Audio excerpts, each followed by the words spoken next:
Weather Service in Wilmington has issued a flash flood watch for the following county: Pike, Ohio. Flash flood watch in effect through Friday morning. Multiple rounds of showers and thunderstorms are expected today and tonight. Rainfall amounts of 1 to 3 inches can be expected across the watch area by Friday morning, with isolated heavier totals. This heavy rain will be capable of producing flash flooding. People in the watch area should keep an eye on the weather and be prepared for immediate action should heavy rains and flooding occur or a flash flood warning be issued. Avoid low-lying areas and be careful when approaching highway dips and underpasses.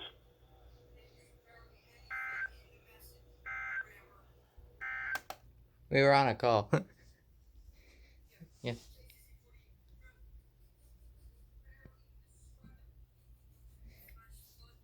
And I decided, why not issue it 15 minutes late?